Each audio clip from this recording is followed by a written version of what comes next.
Hello and welcome to Rambling About Wrestling, the only wrestling company officially endorsed by the Horde. I am Samuel Doherty, your host with the most, and to me is my better half, Jack Beno. Please introduce yourself. Well, I'm Jack, of course. Most people know me as annoying. Sign guy. The sign guy. Some people who don't hate me refer to me as that, but yeah, I am the booker of AFTERShock / Rambling About Wrestling. So of course I am. I've given myself everything. If you're wondering why Lee Mack is to my left, it is because today I am quizzing Jack on just how well he knows wrestling storylines. As you know, I am the storyline guy around here, and I have a game called Booked or Bluffed. In this game, I will be giving brief descriptions of wrestling storylines, and all Jack has to do is to work out if I made them up or if they actually happened. Jack, how well do you think you'll do today? Well, they call me a booker every day. I mean, I might miss the first letter of that, but you know, it's just it's. I think I'll do well. I think I'll do well. Of course, if I don't do well, I might have to hand the reins over of the booking, scheduling, and everything else to you. This is for my job. Yeah. If you lose, you will no longer be able to challenge for the Future Shock Adrenaline Championship either. Man. Yeah, it's sanctioned. Oh no, no, no. Well, I mean, I've been in great company. Scott Oberman, hopefully an AJ. Even though it's not a lose and you can't challenge match that's happening or happened a couple of days ago. We'll Um, make it.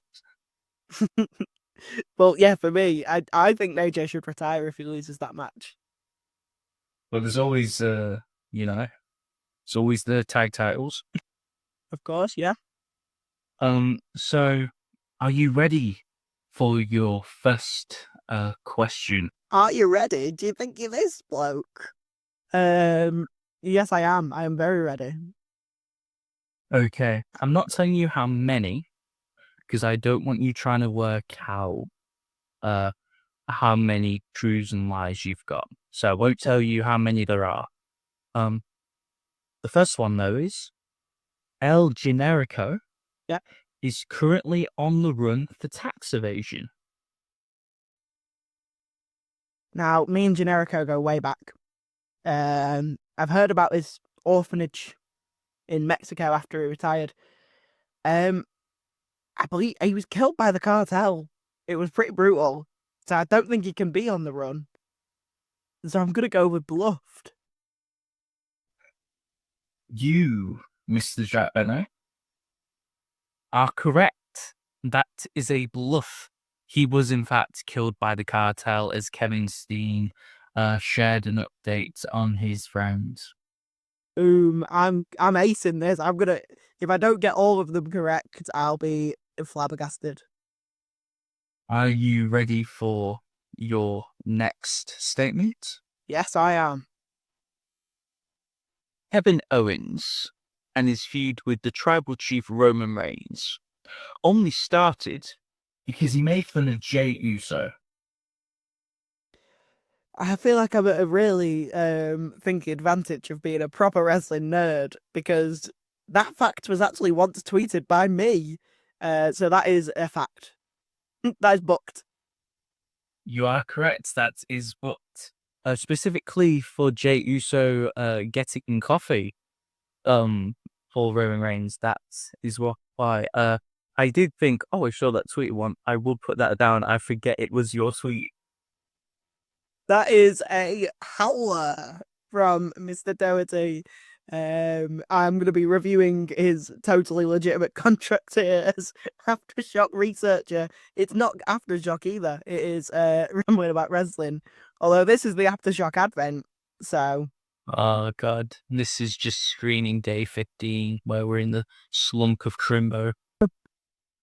Oh god, we're not doing well here, lads. We're not doing well. I am. I'm 2-0. I'm gonna lose my job.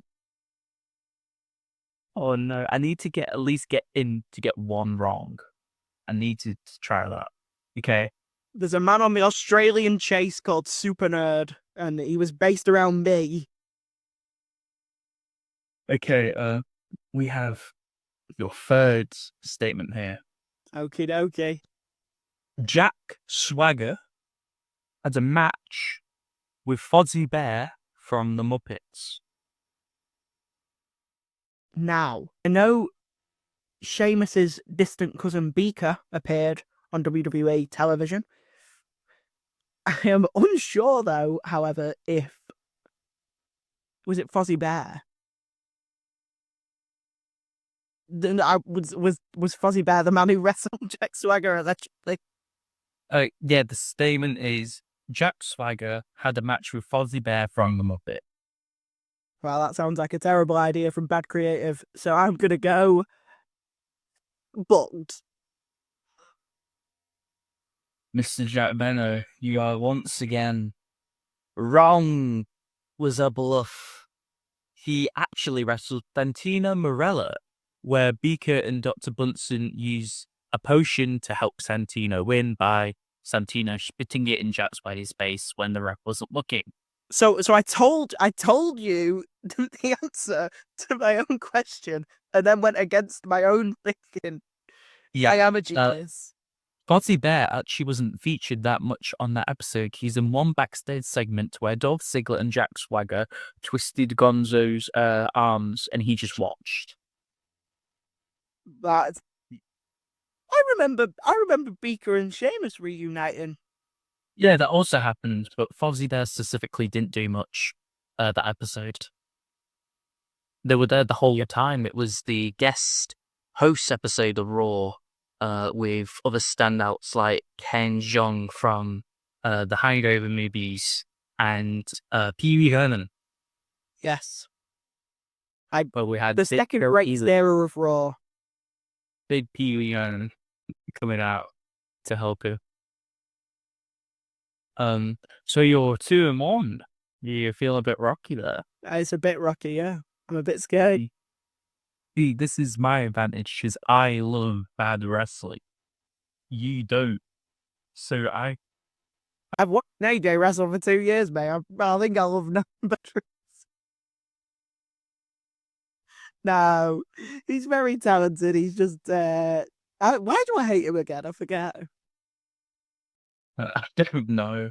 Oh, he wished that my drink had fallen off the holster at the Co-op Live about 2 years ago because I said that I hoped he didn't win the Crown Cup elimination match at SovPro.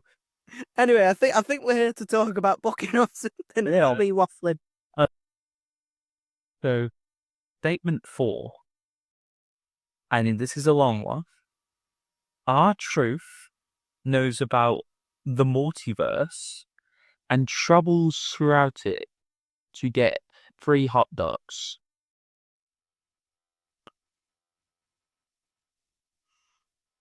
I am about 67% sure that that is a 2K storyline from the My Career of 2K.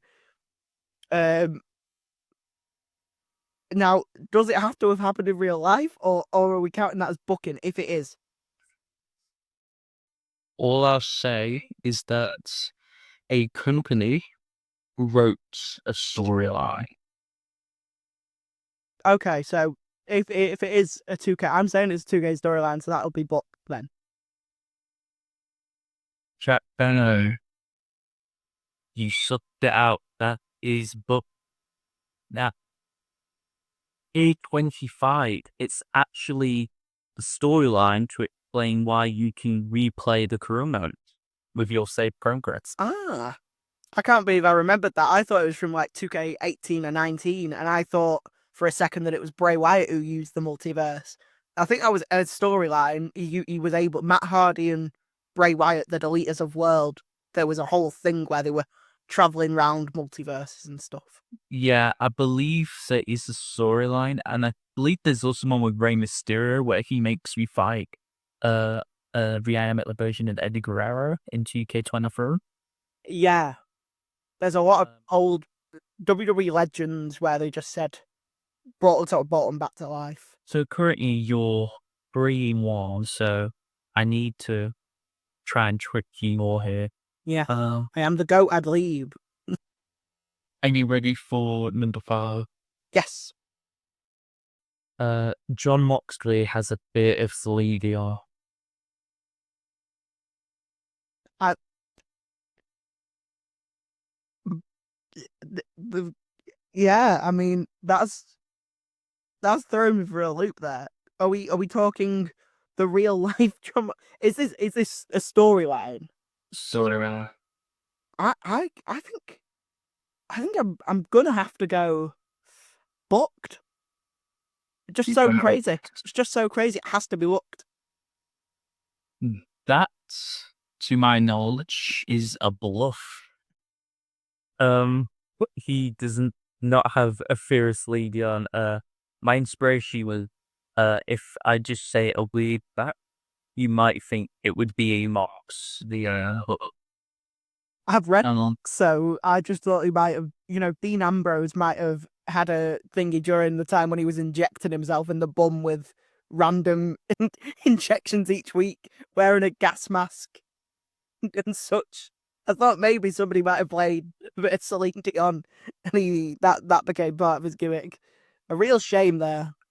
I've got the inspiration from it's the most off topic thing ever. I got the inspiration from an episode of the show Total Drama Island, where they basically do Fear Factor, and one person has a bit of Celine Dion standees, cardboard. That's inspiration for that one. But that's free to those are not the two that I thought you would have been tricked up on, the two that you've got them wrong. Weird facts it just feels like I have to say booked, because if I say it's too easy. So are you ready for your sit? Is it booked or bluffed? I am. Val Venus lost the match and was castrated for it.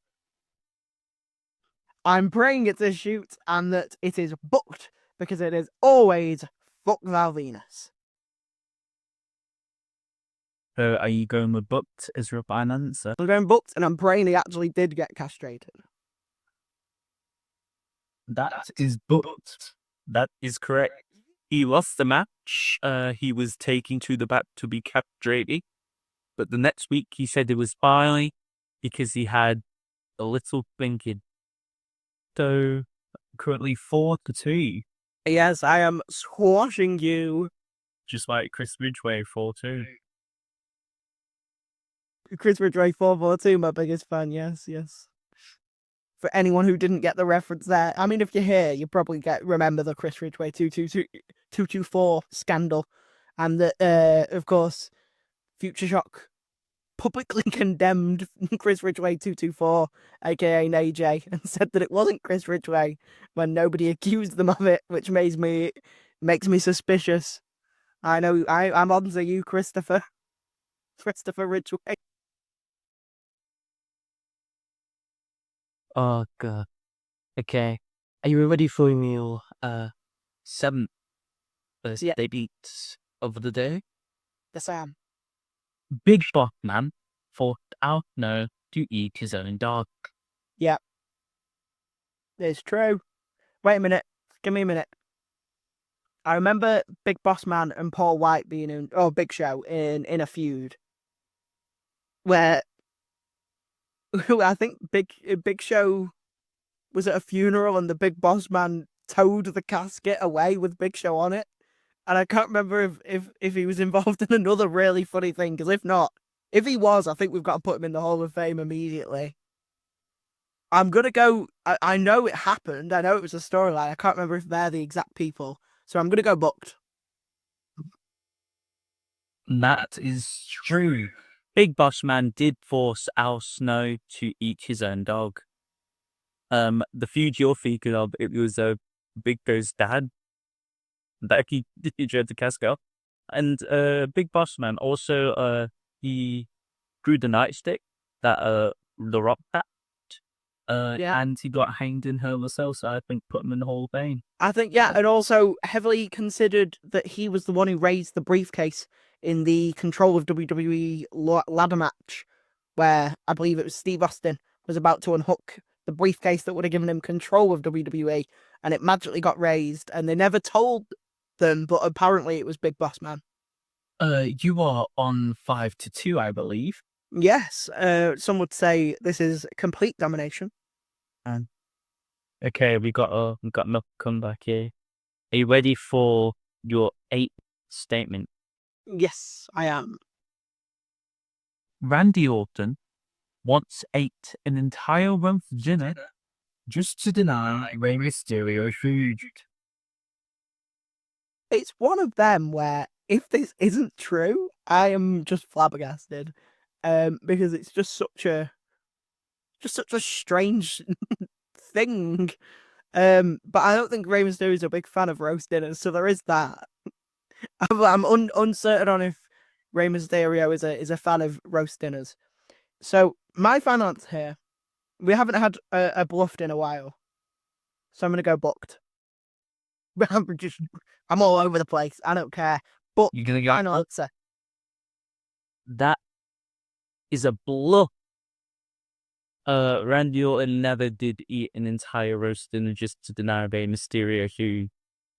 I can't remember which feud it was, but I do remember there was a feud with Randy where he did get into a buffet fight. However, if you remember what that feud was, trash it down below, because I cannot be bothered to sit through the WWE network. That and that flip. I just know the thing, the mashed potatoes on Randy Orton face.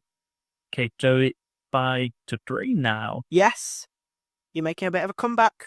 Yeah, let's see if I can continue winning ways with number 9. A giant panda was undefeated until Vader pinned him. I've seen matches where a giant panda's competed. However, that was against Chris Brooks because he hates mascots, and it was really funny. But Chris Brooks is a modern wrestler, and Vader is very, very much not a modern wrestler, unless you count his 2016 match against Will Ospreay in Rev Pro, where he beat a young Will Ospreay in Revolution Pro for no apparent reason. I think you've bluffed me again here, I think. That is a foot. In a Japanese promotion, a giant panda, there was a whole panda family. There was a dad, a mum, and a daughter. They were in Blake Pan. They record. He was undefeated for 8 years, and then mocking the Antonio Inoue match where Vader pinned him. He had a giant inflatable Vader to pin the panda to defeat his undefeated streak. Sorry, what? I was told it was the wrestler Vader, not a giant inflatable Vader. Yeah, it is Vader. It's just inflatable. By that logic, I've seen Minoru Suzuki wrestle live because he was in the bread shed once as an inflatable Minoru Suzuki. Yeah. This is absolutely bullshit. They're called Ananzaria the Panda. Or is it Guns the Panda? There's 2 Bambi. There's many pandas. One of them was probably beaten by Chris Brooks and one of them wasn't. I have pictures. Oh, wow. Right, yeah, we'll throw that up on screen. JPW still have a panda, I think. We'll throw that on the scripty as well. Should throw all the panda you. So now you're making King Mauritius and we're going back 5-4. Yeah, it's not looking great for me. I need to stop second guessing myself. We don't know how long you're, so there's still time. Yeah. Okay, a agreed for your MF frame rates. Yes. The Wyatt family was once featured on an episode of Impractical Jokers. That is true because I have watched every episode of Impractical Jokers and I don't remember them being on it, but it just seems too crazy. I don't know why I don't know why that logic makes no sense, but it's booked. That your final answer? It is. MJF was also on an episode of Impractical Jokers. And then the Impractical Jokers all got exposed as different levels of strange, so I don't think there'll be many other seasons of Impractical Jokers. Maybe we can be the Jokers. I'm already enough of a clown. To answer your question, that is a bluff. The Wyatt family never featured on an episode of Impractical Joking, meaning that we're 5 for 5. Listen here, you. I am not standing for this anymore. Well, yeah, you're certain.